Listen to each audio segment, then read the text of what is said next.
안녕하십니까? 성도 여러분, 사회적 거리두기를 통해서 교회에서 예배를 드릴 수 없지만 방송으로 여러분을 뵙게 돼서 반갑습니다. 오늘이 벌써 2기 첫 안식일이 되었습니다. 이제 첫 찬미 172장을 부르심으로 방송 예배를 시작하도록 하겠습니다.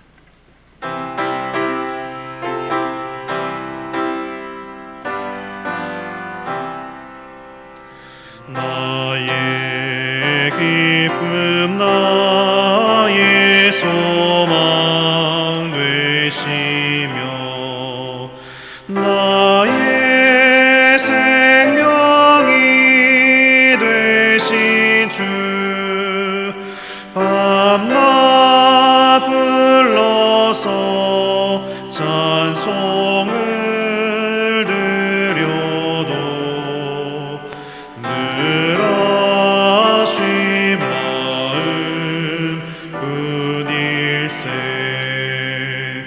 나의 사모하는 선한 목자는 아름다운 꽃 동산에 양의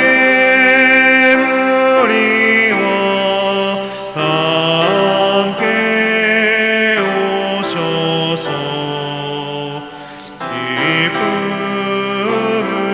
함께 하시네. 주의 인자하고 화평한 얼굴 모든 천사도 반기며 주의 놀라운 진리의 말씀에 천지가 화답하도다. 나의 진정 사모하는 예수는 음성조차도 반갑다. 나의 생명과 나의 참 소망은 오직 주 예수 뿐일세.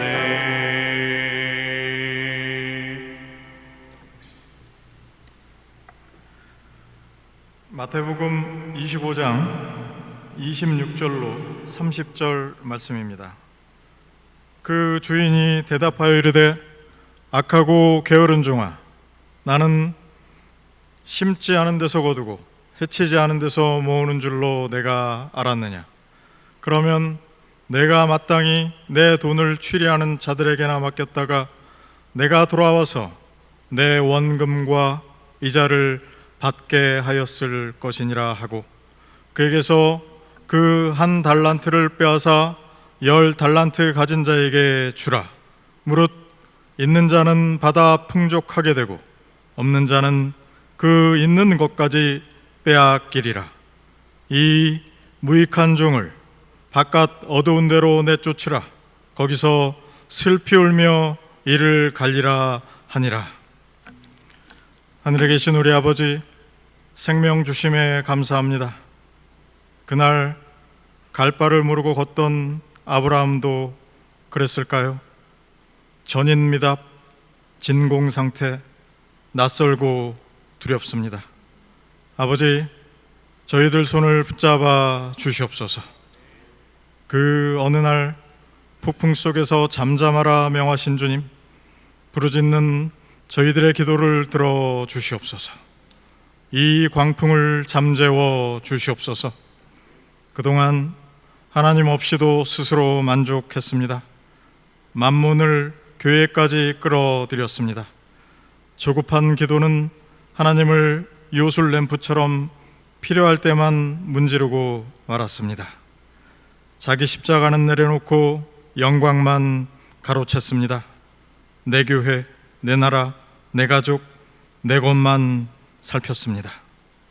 저희들 불쌍히 여기시고 용서하여 주시옵소서. 아기로부터 어린이, 학생, 청년, 장년을 기억하여 주시옵소서. 헌신봉사하는 모든 의료진을 보호하시고 지켜주시옵소서. 가난하고 헐벗은 백성들을 지켜주시옵소서. 대총회를 비롯한 지회, 연합회, 합회, 교회 각 지도자들을 보호하시고 복을 주시옵소서. 각국의 리더와 백성들을 살피시고 복을 주시옵소서. 잔잔한 일상이 돌아오면 순간순간을 감사하게 하여 주시옵소서. 오늘 세우신 귀한 사자를 지키시고 성령으로 충만케 하여 주시옵소서. 주림배에 움켜잡은 양들을 배불리 먹이게 하시고 주님께 영광을 돌리게 하시옵소서. 각 처소에서 주를 앙망하는 백성들의 기도와 찬양을 들으시고 복을 주시옵소서. 납작 엎드려 부복합니다. 오직 하나님께만 영광, 영광, 영광. 예수 그리스도 이름으로 기도합니다. 아멘. 성도 여러분, 일주일 동안 주님의 은혜 가운데서 평안하셨습니까? 이렇게 카메라를 보고 예배를 진행하는 때도 여러 주가 지났습니다. 우리 하나님께서 그동안 우리에게 정말 필요한 것 그리고 소중한 것들 잊고 있었다면 이번 기회를 통하여 주의 성령께서 우리 각자에게 깨우쳐 주시기를 간절히 바랍니다. 오늘 우리가 또 말씀을 펼 때에 우리 하나님께서 우리 각자에게 직접 말씀하여 주셔서 이 시대와 이 고난을 허락하신 우리 하나님의 뜻들을 분별할 수 있는 주님의 귀한 자녀들이 되시기를 간절히 바랍니다. 저는 오늘 가장 안타까운 착각이라고 하는 제목으로 달란트의 비유에서 얻을 수 있는 교훈들을 살펴보고자 합니다. 많은 사람들이 잘 아는 남자와 여자의 차이점에 대해서 이야기할 때마다 언급되는 다음과 같은 내용이 있습니다. 이 거울을 비춰서 자신의 몸을 바라볼 때에 남자와 여자가 느끼는 것에 착각이 있다라고 하는 것이죠.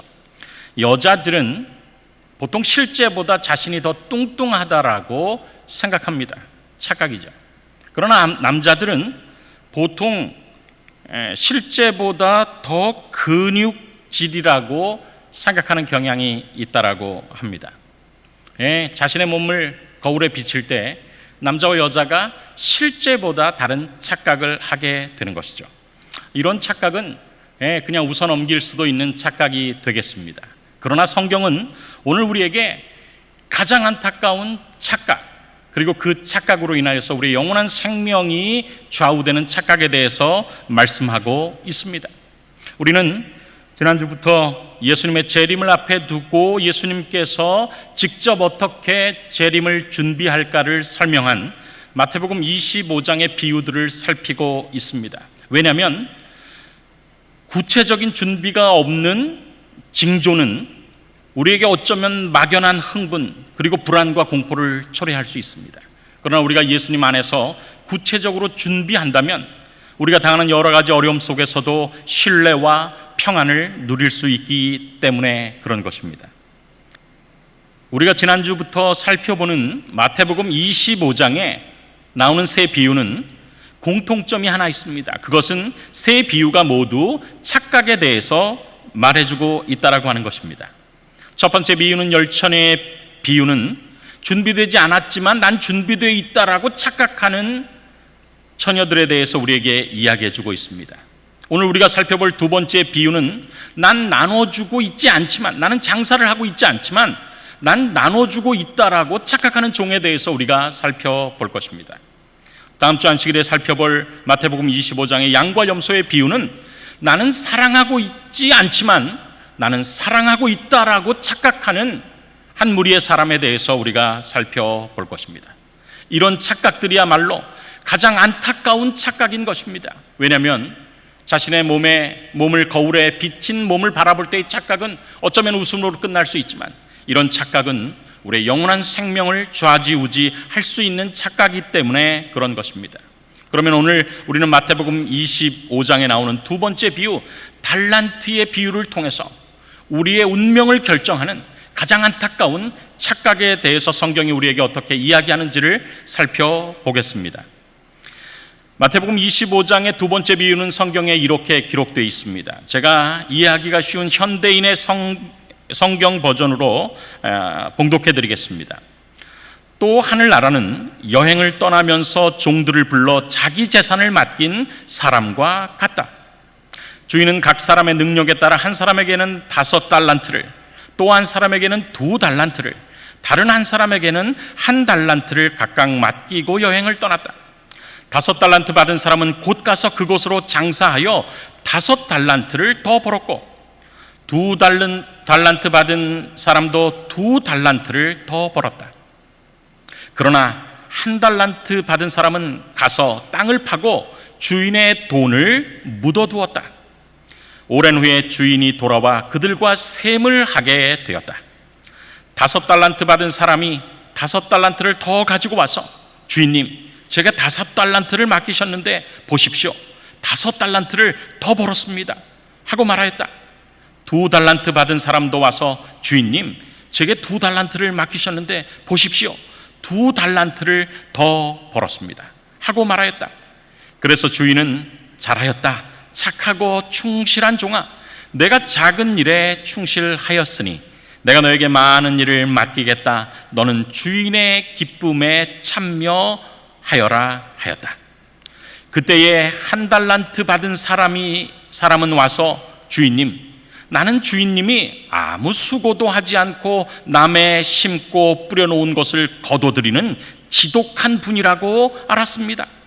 그래서 나는 두려워해서 주인님의 돈을 땅 속에 묻어두었다가 이제 가져왔습니다. 보십시오, 주인님의 돈이 여기 있습니다 하였다. 그때 주인이 대답하였다. 악하고 게으른 종아, 내가 나를 그런 사람으로 알았느냐? 그렇다면 내 돈을 은행에 맡겼다가 내가 돌아왔을 때에 이자와 원금을 함께 받도록 했어야 하지 않느냐? 이 쓸모없는 종을 바깥 어두운 곳에 내쫓아라. 거기서 통곡하며 이를 갈 것이다. 아멘.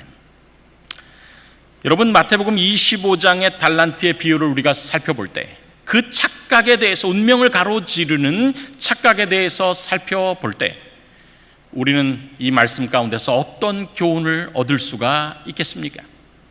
우리가 먼저 이 비유의 말씀에 들어가기 전에 우리가 기본적으로 깨달아야 될 몇 가지의 질문을 먼저 살펴보고자 합니다. 마태복음 25장에 나오는 이 두 번째 비유의 목적은 정말 무엇이라고 성경과 증언은 이야기하고 있을까요? 여기 마태복음 25장 14절에 이 두 번째 비유의 목적에 대해서 본교의 성경 주석은 이렇게 말합니다. 열처녀의 비유가 약속된 그리스도의 다시 오심, 즉 재림을 위한 개인의 준비를 강조하는 한편, 달란트의 비유는 다른 이들을 위한 영원 구원 사업의 책임을 역설한다. 그러므로 깨어 있으라라고 하는 마태복음 24장 42절의 말씀은 개인적인 준비와 개인적인 선교 사업을 모두 포함한다라고 말씀하는 것입니다. 그렇습니다. 예수님께서는 재림에 대해서 어떻게 준비할까 아주 자세히 말씀하시는 가운데 마태복음 25장의 첫 번째 비유인 열처녀의 비유는 개인적으로 내가 성령의 부족함이 없을 수 있도록 성령의 준비, 우리의 품성의 준비에 매진할 것을 우리에게 이야기하는 반면에 달란트의 비유는 우리에게 내가 개인적으로 성령의 은혜 가운데서 말씀을 바라보고 그 말씀이 나를 인도하는 대로 따라감으로 품성의 준비를 하는 것 못지않게 중요한 것은 그 깨달음을 가지고 다른 사람들을 위하여서 개인 전도, 개인 선교를 실행하는 것이 얼마나 중요한지를 우리에게 말씀해주고 있는 것입니다. 그러면 두 번째 질문은, 기본 질문은 무엇입니까? 여러분, 달란트의 비유를 우리가 많이 읽지만 실제로 그게 가치가 어느 정도 되는지 우리가 잘 알지 못합니다. 그런데 본교의 성경 주석을 보면 이 달란트에 대해서, 이 달란트가 금의 무게로도 쓰일 수 있고 은혜의 무게로도 쓰일 수 있는데 한글 성경만 금이라고 되어 있고 다른 성경에는 금인지 은인지가 불명확합니다. 그래서 본교의 성경 주석은 다른 여러 가지 것들을 참조하여서 다음과 같이 우리에게 말씀해 줍니다. 달란트, 한 달란트는 곧 21.4kg이었다. 그러면서 이것은 노동자의 하루 임금으로 치면, 숙련된 노동자라고 그랬어요. 이것은 노동자의 하루 임금으로 치면 18년간의 품삯보다 많다 기록합니다. 그래서 연봉을 3천만 원이라고 생각하면 18년의 품삯이니까 5억 4천 정도가 되는 것입니다. 한 달란트가. 그리고 연봉이 5천만 원이라고 생각되면 그 금액은 한 달란트의 가치는 약 9억 정도가 되는 것이죠. 이것을 좀 더 쉽게 생각하면 예수님께서 한 달란트를 준 종의 이야기를 통해서 많은 사람들은 그 사람은 너무나 적은 것을 받았다라고 생각하지만 그 한 달란트가 굉장히 큰 액수라는 것을 우리는 깨닫게 되는 것입니다. 그 로마 시대에 우리가 품삯을 계산하는 것, 그 6천일 정도의 품삯, 18년 정도의 품삯인데 당시 로마 제국의 평균 연령, 평균 나이는 21세였어요. 워낙 유아 사망률이 많았기 때문에 그렇습니다. 그런데 재미있는 것은 만약 5세, 5세, 그러니까 5살을 넘기고 생존한 사람의 평균 연령은 42세 정도로 기록되어 있습니다. 그래서 만약 20세부터 숙련된 일꾼이 되어서 하루 한 달란트의 봉급을 18년 정도 받으면 38살까지 그는 한 달란트를 벌 수 있는 것입니다. 그리고 4년의 병으로 인한 보통 은퇴로 인하여서 그리고 죽음을 맞이하게 되겠죠. 그래서 한 달란트는 어느 정도의 가치냐면 한 사람의 평생 임금이라고 할 수 있습니다.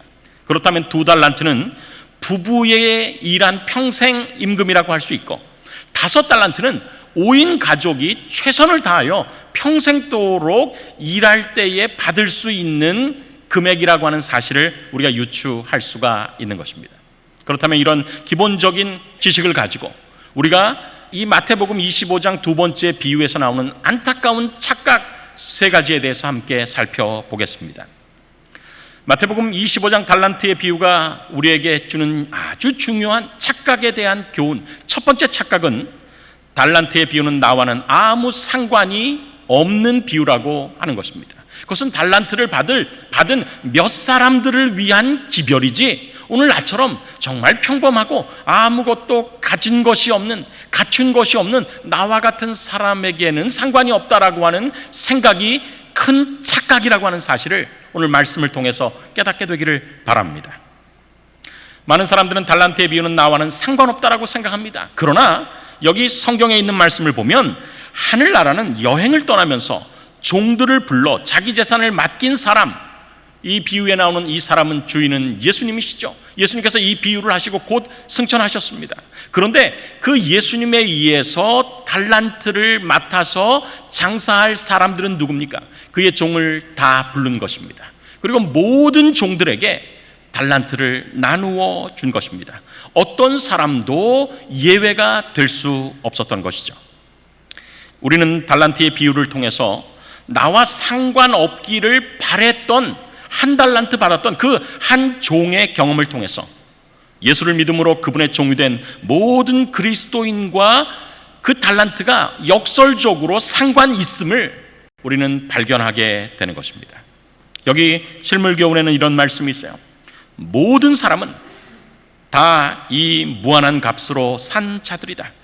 하나님께서는 그리스도를 통해서 각 사람의 의지와 애정과 지능과 심령을 다 사셨다. 믿는 자나 믿지 않는 자를 막론하고 모든 사람은 다 주님의 소유이다. 모든 사람은 그분을 위해 봉사하도록 부름을 받았다. 저희가 이 요구에 어떻게 응했느냐에 따라 큰 심판 날에 그것에 대해 회개해야 할 것이다. 예, 그렇습니다.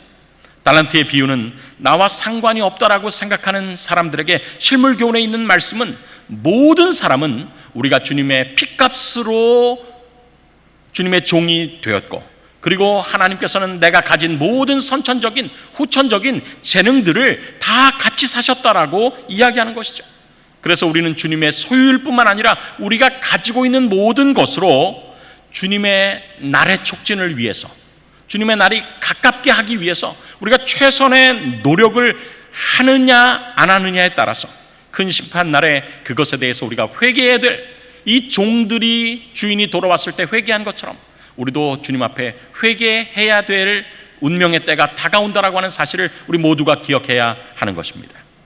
여기 실물교훈 그 이어지는 페이지에서는 각 사람은 하늘의 영원한 경륜 속에서 각자가 차지할 자리를 갖고 있다라고 기록합니다. 각 사람은 영혼 구원 사업을 위하여 그리스도와 협력해서 일해야 한다. 그 다음에 있는 말씀에 우리에게 아주 귀한 교훈을 줍니다. 하늘의 집이 우리를 위하여 준비되어 있음이 확실한 것처럼 이 세상에서 우리가 하나님을 위해 일할 특별한 자리가 정해져 있다는 사실도 확실하다. 여러분, 오늘 달란트의 비유가 나와 상관없는 비유가 아니라 하나님께서 당신의 핏값으로 사신 우리 모두가 예수님의 핏값의 공로로 그의 소유가 되었기 때문에 우리가 그분의 종이 되어서 그분께서 원하시는 일, 그분께서 남기신 일을 감당하는 것이야말로 우리가 가질 수 있는 가장 큰 특권이요 의무라고 하는 사실을 기억하게 되기를 간절히 바랍니다. 마태복음 25장에서 찾아볼 수 있는 두 번째 착각은 나는 아무런 달란트도 갖고 있지 않다라고 하는 것입니다. 많은 분들은 어떤 특별한 것이 달란트라고 생각합니다. 그리고 나는 특별하지도 않기 때문에 나는 아무것도 내세울 것도 없고 갖고 있는 것도 없고 나에게는 한 달란트마저 없다라고 생각하는 경향이 교회 안에 있는 것입니다. 그러나 이 성경 본문에 있는 말씀은 각 사람에게 능력에 따라 반드시 주어진 달란트가 있음을 우리에게 말하는 것이죠. 또 하늘나라는 여행을 떠나면서 종들을 불러 자기 재산을 맡긴 사람과 같다. 주인은 각 사람의 능력에 따라 기록하고 있습니다. 모든 사람이 자신의 능력에 따라서 반드시 받았다라고 하는 것입니다. 아무도 나는 주님께 받은 것이 nothing, 아무것도 없다라고 이야기할 수 있는 사람은 없다라고 하는 것이죠. 여기 마태복음 25장 14절과 15절을 주석한 엘렌 화이트의 주석은 우리에게 이렇게 이야기합니다.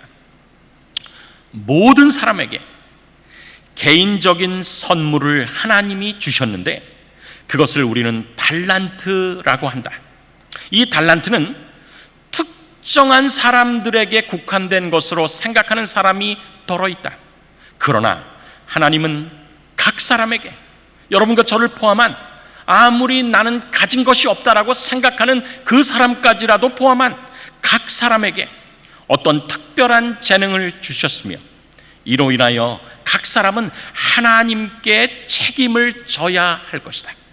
시간, 이성, 재물, 힘, 지적 능력, 마음속에 있는 친절, 이 모든 것은 하나님이 주신 선물이며 인류를 축복하는 큰 사업에 사용하라고 위탁하신 것이다. 예정원에 있는 말씀은, 화이트 부인께서 말씀하신 말씀은 우리 모든 사람이 개개인이 받은 특별한 선물이 있다라고 하는 것이죠. 그것을 달란트라고 하는데 어떤 사람들은 이것을 특별히 국한된 어떤 사람들에게만 있는 것이라고 생각하지만 각 사람에게 특별한 재능을 주셨으며 이로 인하여 각 사람이 하나님 앞에 책임을 져야 될 어떤 부분이 있다라는 것을 우리에게 말해줍니다. 달란트의 종류는 우리가 이번 시간에는 다루지 않겠습니다. 그러나 달란트의 종류를 우리가 살펴보면 이게 달란트인가? 라고 생각되는 수없이 많은 하나님께서 우리에게 허락하신 것들이 있습니다. 우리가 삼육중앙교회의 예배들을 통하여서 그것이 무엇인지를 발견하고 나와 상관없고 나는 받은 것이 없다라고 생각하지 아니하고 주님께서 나에게 허락하신 아무리 작은 것이라 할지라도 주님께서 우리에게 주셨음에 주인을 위해서 사용할 수 있는 여러분과 제가 되기를 간절히 바랍니다. 나는 아무런 달란트도 갖고 있지 않다라고 하는 착각은 전도에 대한 일반적인 오해를 통해서 우리에게 오는 것입니다. 우리는 전도에 대해서 다음과 같은 아주 치명적인 그러나 아주 일반적인 오해를 가지고 있습니다. 그런 일이 전도라고 생각될 때 우리는 나는 그 일을 위해서 할 수 있는 아무 재능이 없다라고 착각하게 되는 것이죠. 많은 사람들이 잘못 생각하는 이 전도에 대한 오해는 어떤 것이 있습니까? 이 전도에 대한 그릇된 오해는 다음과 같은 4가지 정도가 있어요. 전도란 어떤 특별한 장소에서 뭘 대여하든지 아니면 교회라든지 어떤 특별한 장소에서 말씀을 준비한 어떤 특별한 강사가 사람들의 이성에 호소함으로 그들의 이성을 주님 안에 굴복시키는 증명이라고 하는 방법으로 우리가 서로 잘 모르고 관계도 없는 그저 지나가는 사람들에게 전파하는 것이다 라고 생각하는 일반적인 오해가 있습니다. 그러나 우리가 하나님께서 우리에게 주신 달란트의 입장에서 그리고 정말 성경이 이야기하는 전도가 무엇인가, 나누어주는 삶이 무엇인가를 살펴본다면 우리는 이 모든 것들이 오해라는 것, 착각이라는 것을 알게 되는 것입니다. 그렇습니다. 전도란 특별한 장소가 아닌 나의 삶의 현장에서 이루어지는 것입니다. 달란트의 활용은 어떤 특별한 곳에서 이루어지는 것이 아니라 내가 사는 현장에서 이루어지는 것입니다. 그리고 특별한 어떤 강사만의 전유물이 아닙니다. 모든 개인에게 하나님께서는 당신의 사업을 위한 특별한 재능들을 주셨습니다. 그리고 증명의 방법을 우리는 사용할 수 없을지 모릅니다. 그러나 우리는 증명은 할지 모르지만 내가 주님께서 나의 삶에 베푸신 은혜를 간증하는 방법으로 우리는 주위에 나눌 수가 있는 것입니다. 그리고 모르는 대상이 아닌 우리는 내가 익숙하게 잘 아는, 그래서 우리가 몇 주 전에 살펴본 거라사 광인도 주께서 어떻게 내게 큰 일을 행하사 너를 불쌍히 여기신 것을 내 친족에게 고하라 라는 설교에서 들었던 것처럼 우리가 잘 아는 사람들에게 내가 발견한 예수를 내가 그들과 만나는 삶의 현장에서 내가 감당해야 될 것이라고 하는 사실을 기억해야 하는 것입니다.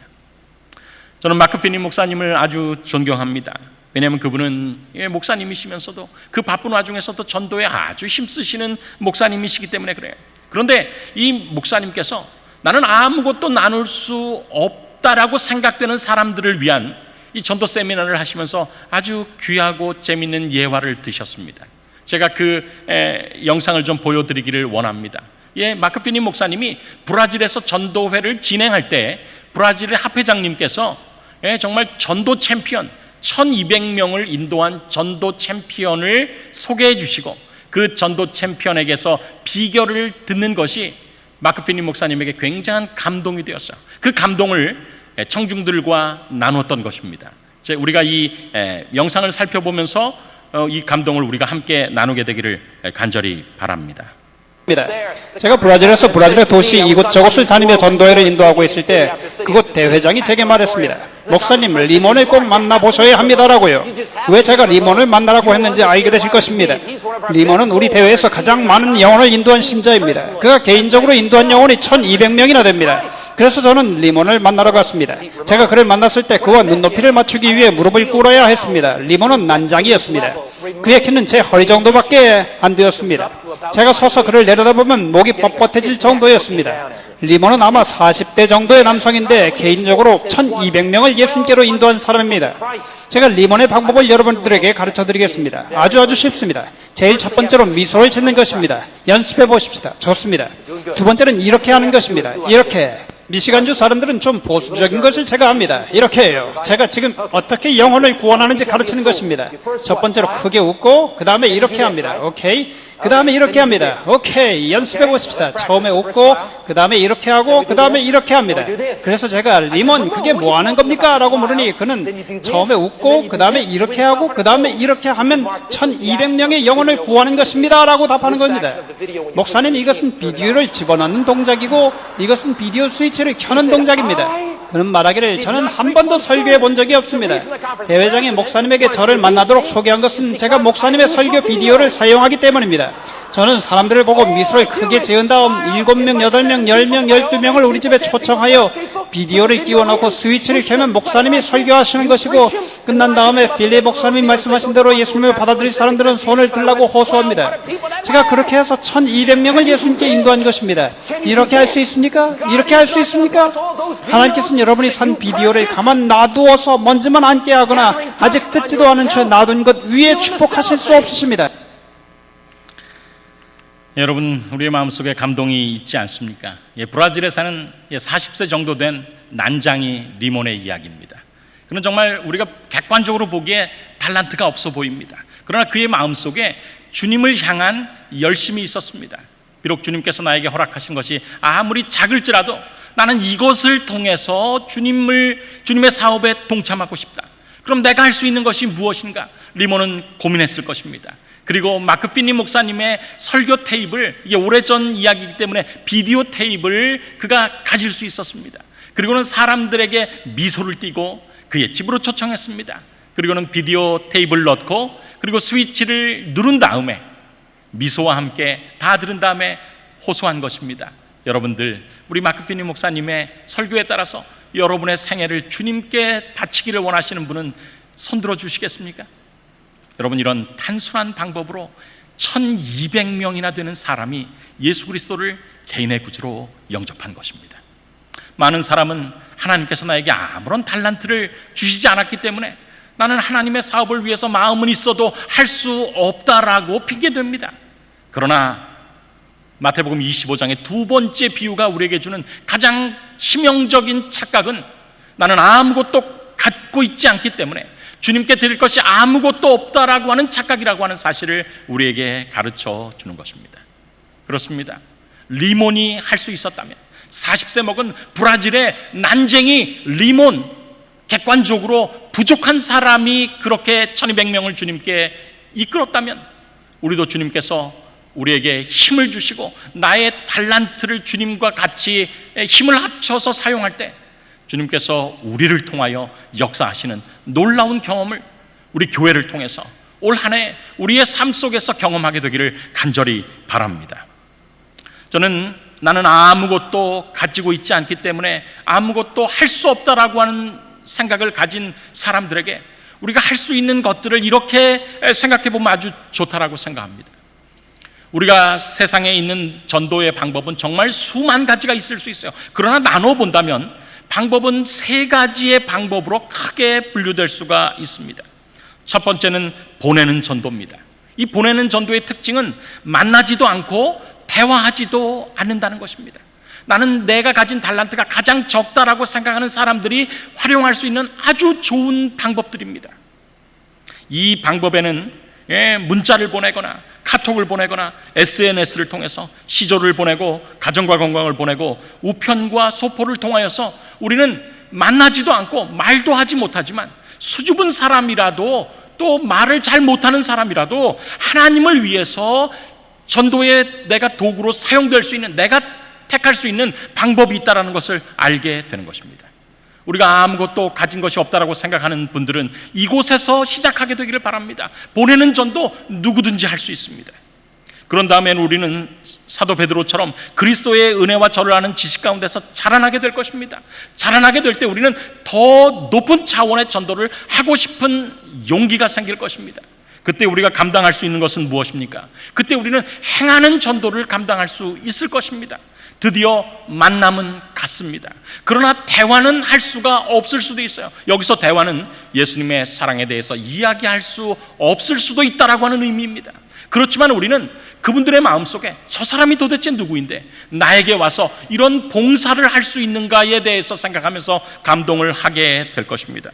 이 두 번째 카테고리에 들어가는 선교 방법은 개인과 단체에 의해서 행해지는 모든 종류의 봉사활동이 이 가운데 들어갈 수가 있겠습니다. 어떤 한 나이 드신 집사님이 계셨어요. 아무것도 할 수 없었습니다.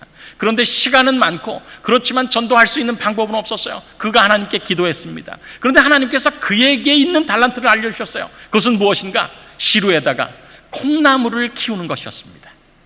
그는 기도하면서 콩나물을 키웠어요. 그리고 콩나물이 자랄 때 조금씩 검은 봉지에다가 그것을 가지고 와서 교회 뒤에다가 놔두었습니다.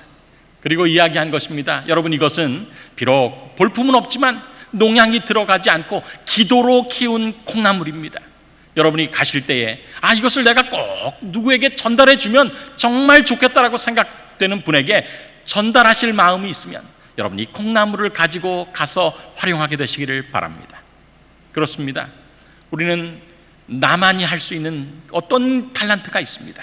그 달란트를 가지고 주님께서 원하시는 일들을 감당하고자 하는 열정만 있으면 성령께서 우리에게 지혜를 주실 것입니다. 우리가 그 일을 통하여 봉사하는 전도를 통하여서도 주님을 나타낼 수 있는 여러분과 제가 되기를 간절히 바랍니다. 그리고 세 번째 단계는 무엇입니까? 드디어 말하는 전도입니다. 저는 삼육중앙교회 모든 교우님들이 적어도 이 전도 가운데서 어떤 전도는 하는 은혜를 나누는 달란트를 활용하는 교인이 되시기를 간절히 바랍니다. 아무리 없어도 우리는 보내는 전도를 할 수 있어요. 그리고 우리의 마음속에 있으면 우리는 행하는 전도, 봉사의 전도를 할 수 있습니다. 그리고 우리가 모든 그리스도인이기 때문에 전교인들이 내가 만난 예수님을 이야기하는 간증을 간직할 수 있고 그 일에 대해서 이야기할 수 있습니다. 그래서 우리는 간증의 전도를 할 수 있어요. 드디어 말하는 전도입니다. 증명하지 않아도 나는 간증으로 주님께서 나를 어떻게 불쌍히 여기신 것을 친족에게 이야기할 수 있는 간증의 전도를 할 수 있습니다. 저는 올해가 다가기 전에 삼육중앙교회 모든 성도님들이 다윗이 그랬던 것처럼 5개의 간증의 전도를 개인적으로 갖게 되기를 바랍니다. 그리고 내가 주님을 위해서 믿음 생활하는 모든 것 가운데서 내가 기록해보고 기억하여서 주님이 나를 정말 인도하신 어떤 것들, 내가 요점을 정해서 이야기할 수 있는 내 개인의 간증을 갖게 되기를 간절히 바랍니다. 그 이후에 우리는 제자훈련을 통과한 분들을 통하여서, 그리고 교회 오래 다니신 분들을 통해서, 그리고 가르치는 능력의 달란트가 있는 분들을 통해서 간증의 전도뿐만 아니라 증명의 전도도 할 수 있는 믿음의 용사들을 우리가 키우면 정말 좋겠습니다. 그리하여서 담임 목사님을 돕고 각 구역이나 그리고 각 성도님들이 구도자를 모시고 왔을 때 우리 모든 사람들이 그 가운데서 훈련받은 사람들이 증명의 전도를 통하여서 간증과 증명을 우리가 동시에 함으로 말미암아 예수님을 개인적으로 확신하는 이유에 대해서도 말하고 객관적으로 예수님을 개인의 구주로 영접한 이유에 대해서도 확신시킬 수 있는 그런 일꾼들이 이 교회에서 달란트를 발견하고 봉사하는 종들을 통하여서 많이 나오게 되기를 간절히 바랍니다. 여기 청지기에게 보내는 권면에는 그렇게 마음먹은 우리들에게 아주 아름다운 보증이 있습니다. 나는 아무런 달란트도 갖고 있지 않다라고 생각되는 우리에게 아무도 더 큰 달란트를 소유하지 못한 것을 슬퍼하지 말라. 왜냐하면 그때들이 주께서 주신 달란트를 주의 영광을 위하여 사용할 때, 내가 가진 달란트를 작지만 목적대로 사용할 때 그 달란트는 증가될 것이다라고 하는 보증이 있기 때문에 그렇습니다. 내가 한 달란트를 가진 사람으로서 옆 사람의 달란트를 보고 부러워하지 않게 되기를 바랍니다. 하나님께서 맨 처음에 주실 때는 그것이 우리의 능력대로 주셨다라고 성경이 기록합니다. 그러나 여기 보증의 말씀이 있습니다. 내가 그것을 주님께서 원하시는 방법대로 활용하고 사용할 때 그 달란트는 증가된다라고 하는 것입니다. 이 귀한 보증의 말씀이 주님의 말씀대로 내가 가진 달란트를 발견하여서 주님을 위해서 최선의 마음으로 달란트를 활용하는 여러분과 저에게 제가 경험하는 보증의 말씀이 되기를 바라는 것입니다.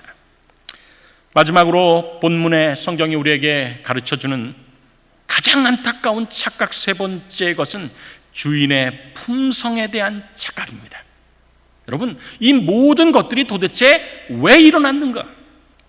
우리가 열천에 비유해서 그 모든 것의 문제는 기름의 부족인 것을 알았던 것처럼, 왜 달란트를 받았지만 땅에 묻어둔 이 종이 있게 되었는가?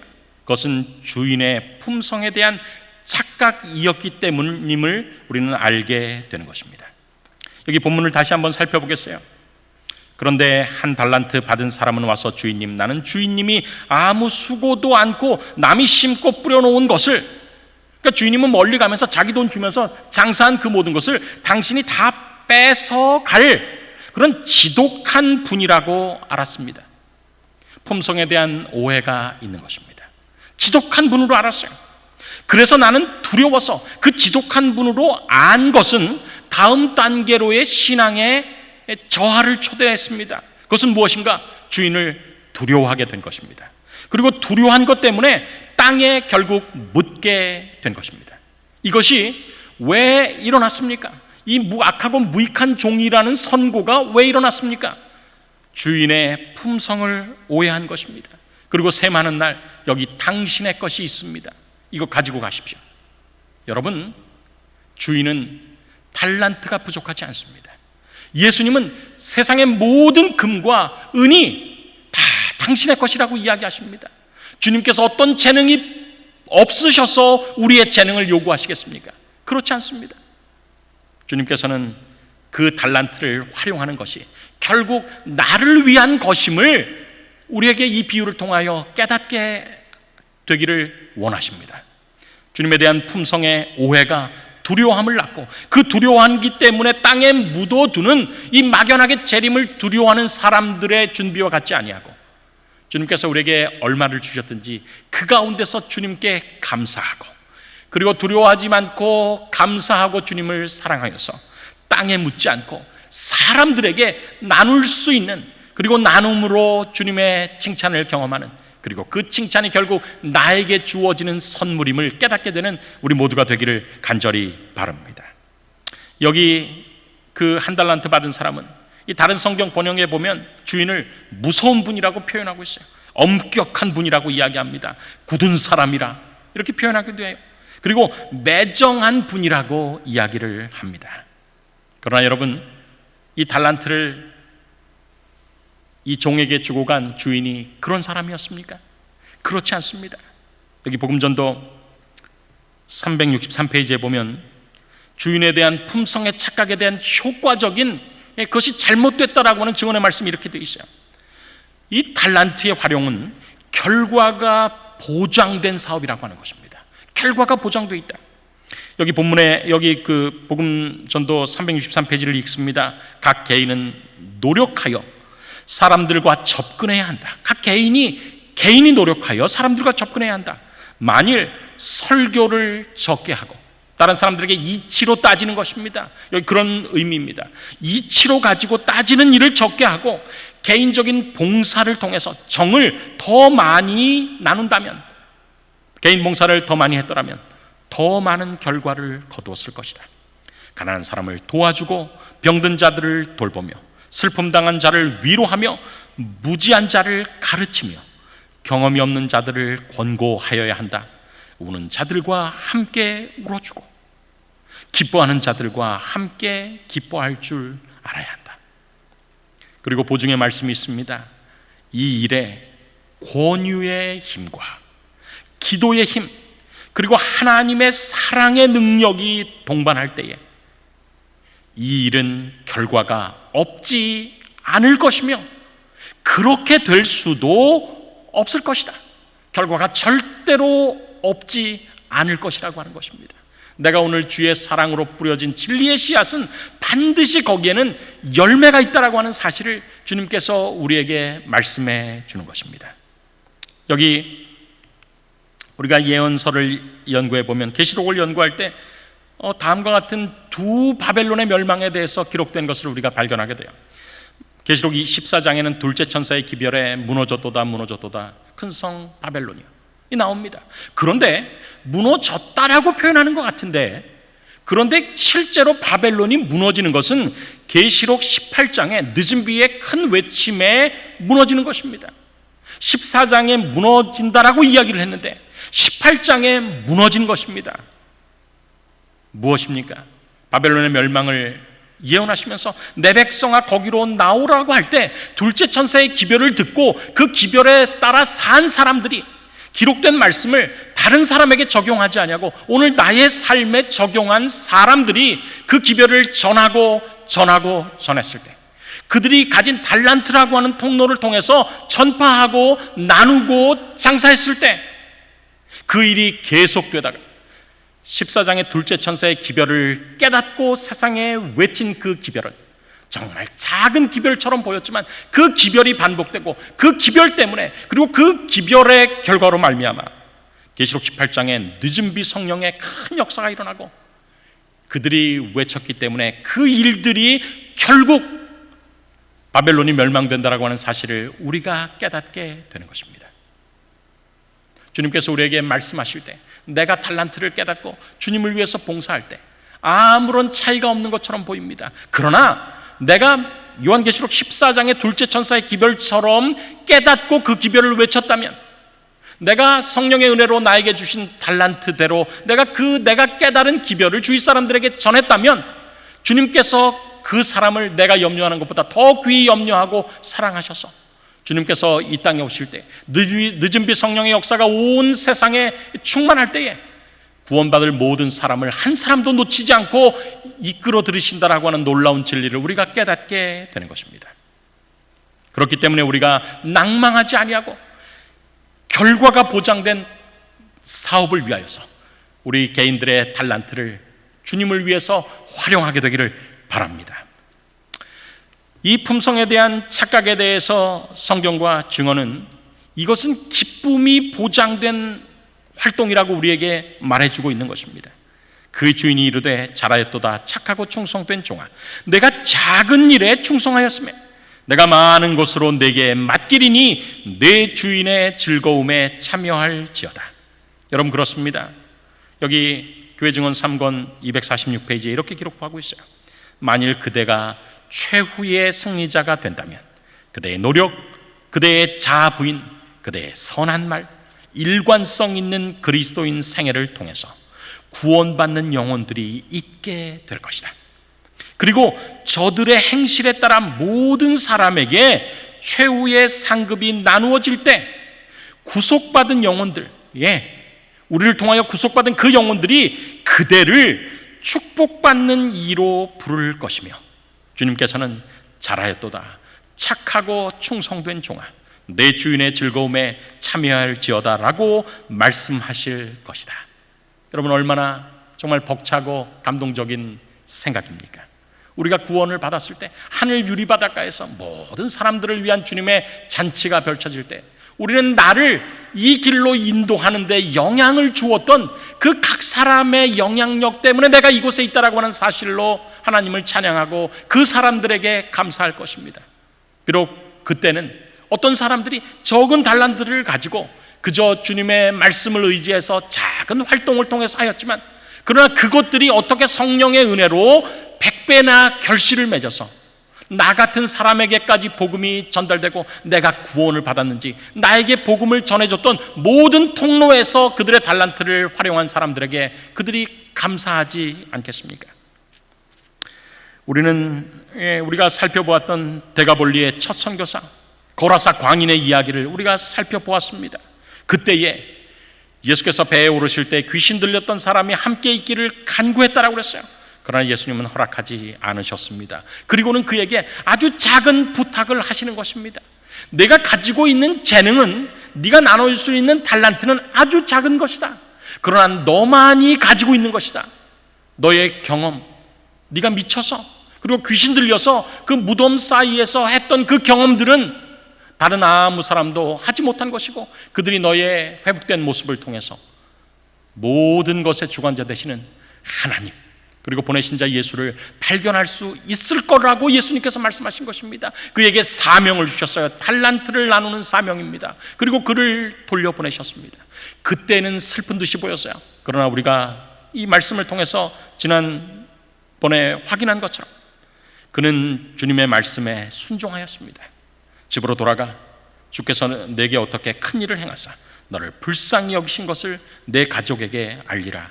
그는 순종했습니다. 그리고 그 사명을 데가볼리 지역에서 열심히 한 것입니다. 우리가 설교를 통해서 확인할 수 있었던 것은 그 후에 예수님께서 10개월 정도 이후에 그곳을 다시 방문하셨어요. 그곳에서 많은 사람들이 예수님께 나왔습니다. 여자와 아이를 제외하고도 4,000명이나 되는 사람들이 그곳에서 예수님께 양식을 얻었으니까 말입니다. 그런데 그 모든 4,000명이 도대체 누구의 전도를 받고 누구의 달란트의 활용을 통한 선교 봉사를 받고 그 자리에 있게 되었습니까? 그것은 예수님께서 매몰차게 거절하신 것처럼 생각되었던 그 고라사 광인들의 달란트의 활용 때문에 하나님의 명령을 감사함으로 순종했을 때 그 결과라는 것을 우리가 깨닫게 되는 것입니다. 여러분, 우리가 세세한 달란트를 차치하고라도 오늘 우리가 누구든지 할 수 있는 달란트에 대해서 저는 이렇게 여러분에게 강조하면서 말씀을 마치고자 합니다. 우리는 지난주에 살펴본 열처녀의 비유를 통해서 도대체 열처녀의 비유에서 핵심인 기름을 준비하는 것이 무엇인지를 살펴보았습니다. 기름을 준비한다는 것은 성경 말씀에 기록된 말씀을 예수님 대신 우리에게 말씀하시는 성령님 대언의 영을 통해서 우리가 받아들일 때 그 말씀이 우리의 삶의 빛이 되는 것입니다. 그리고 우리가 그 삶의 빛이 되는 말씀을 따라갈 때 우리는 내가 세상의 빛이라고 말씀하셨던 예수님의 사랑에 감동되어서 너희는 세상의 빛이라고 하는 세상의 빛이 될 준비를 감당하는 것입니다. 말씀을 통해서 성령이 역사하시고 내가 받아들일 때 우리는 빛을 준비하게 되는 것입니다. 우리는 삼육중앙교회 모든 한 해의 말씀을 들을 수 있는 기회를 통하여 기록된 말씀은 오늘 나에게 말씀하시는 성령의 음성임을 깨달으면서 우리가 나누게 될 것입니다. 그런데 그것으로 재림 준비가 끝납니까? 그렇지 않습니다. 우리가 기억해야 될 것은 그 다음 단계가 있다라고 하는 것입니다. 달란트의 비유는 그 다음 단계가 우리에게 어떻게 작용하는지를 보여줍니다. 우리가 성령의 은혜를 통해서 세상의 빛이 될 준비를 우리의 마음속에 하게 된다면 거기는 성령의 호소에 의한 우리의 마음에 가책이 있을 수 있습니다. 우리의 마음속에 새로운 결심이 있을 수 있습니다. 그리고 과거의 말씀을 오늘 현재의 말씀으로 살펴서 내 삶 속에서 순종하여 나아갈 때 그것은 두 개의 방향으로 열매를 맺게 되어 있습니다. 내적인 열매는 품성이고 외적인 열매는 우리의 삶 속에서 드러나는 일들, 곧 생애가 되는 것입니다. 그래서 우리는 세상의 빛이 될 준비를 기름을 통하여서 한 것처럼 우리는 세상의 빛을 전파하는 통로를 달란트의 비유를 통해서 감당하게 되는 것입니다. 첫 번째 비유를 통해서, 열처녀의 비유를 통해서 우리는 세상의 빛이 될 준비를 성령의 기름을 통해서 하게 될 것입니다. 그리고 우리는 두 번째 비유를 통해서 세상의 빛을 전파하는 통로는 내가 가진 달란트라고 하는 귀한 통로를 통해서 이 일들이 세상에 전파되는 것을 확인하게 될 것이고, 그리고 이 일이야말로 예수님의 재림을 막연하게 준비하는 것이 아니라 실제적이고도 구체적으로 준비하는 것이라는 것을 깨닫게 될 것입니다. 여기 증언은 우리에게 이렇게 이야기합니다. 신랑의 오심을 기다리는 자들은 백성들에게 너희 하나님을 보라고 외쳐야 한다. 세상에 비칠 마지막 자비의 빛, 곧 세상에 전파되어야 할 마지막 긍휼의 기별은 하나님의 사랑의 품성을 드러내는 것이다. 한 달란트 받은 사람은 하나님을 그렇게 생각하지 않았습니다. 주인을 완고한 사람, 매정한 사람이라고 생각한 것입니다. 그래서 빛이 되지 못한 것입니다. 그러나 하나님의 자녀들은 하나님의 영광을 드러내야 한다. 그들은 저희의 생애와 품성을 통하여, 그들의 생애와 품성을 통해서 내적인 열매와 외적인 열매로 주님께서 우리의 삶에 빛이 되신다라고 하는 사실을 깨닫고 빛을 간직하며 달란트라고 하는 통로를 통해서 저희를 위해서 행하신 하나님의 은혜를 나타내야 할 것이다. 우린 지난주 열처녀의 비유를 통해서 그리고 오늘 이 안식일 달란트의 비유를 통해서 무엇이 개인적인 준비이며 무엇이 타인을 위한 준비인지를 살펴보았습니다. 또 우리가 일주일 동안 세상에 살 것입니다. 혼잡하고 어지러운 세상에 살 것입니다. 그러나 예수님께서 마태복음 24장의 징조를 말씀하시면서 25장의 준비를 말씀하셨던 것처럼 징조가 이루어지는 현장에서도 우리가 25장 두 번째 비유를 기억하게 되기를 간절히 바랍니다. 내가 주님의 은혜를 나의 마음속에 순종함으로 빛을 준비하고 그것을 달란트의 채널을 통하여, 통로를 통하여 우리 주변의 사람들에게 나눌 수 있는 주님의 귀한 백성들이 되시기를 간절히 바라면서 말씀을 마치겠습니다.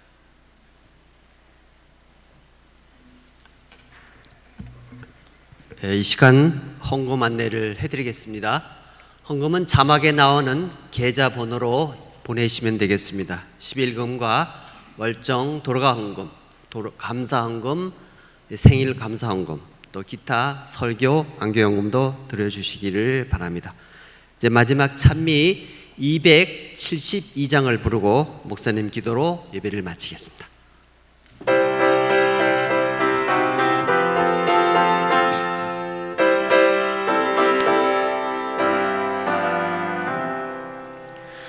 너는 너무 큰 일만을 생각하면서 먼데 비출 생각만 말라. 너의 곁에 언제든지 할 일이 있으니 너희 있는 데서 비추라. 너희 있는 데서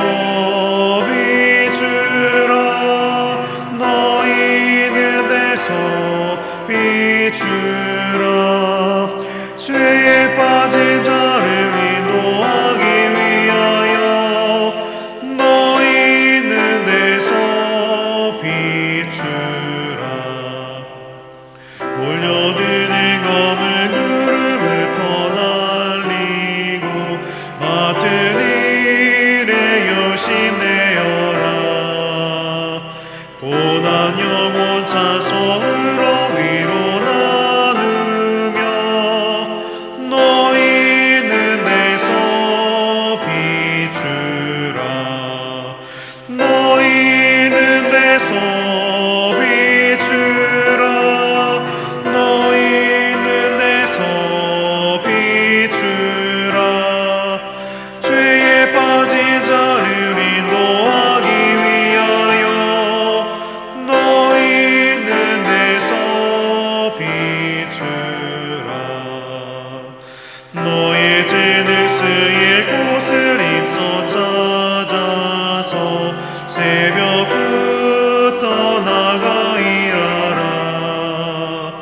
손에 가진 생명떡을 나눠 먹이며 너희 있는 데서 비추라. 너희 있는 데서 비추라. 너희 있는 데서 비추라. 죄에 빠진 자를 인도하기 위하여 너희 있는 데서 비추라. 이제는 아버지 하나님의 다함이 없는 사랑과 예수 그리스도의 그 귀한 생명을 주신 보혈의 은혜와 성령 하나님의 말씀을 기억하게 하고 깨닫게 하시는 그 감화 감동하심이 막연하게 재림을 준비하지 아니하고 주님께서 나에게 주신 달란트가 어떠하든지 그것을 나눔으로 깨어있기로 깨어 준비하기로 결심한 삼육중앙교회 모든 성도님들 위해 이제로부터 영원히 함께하여 주시옵기를 구주 예수님의 이름으로 간절히 축원드리옵나이다. 아멘.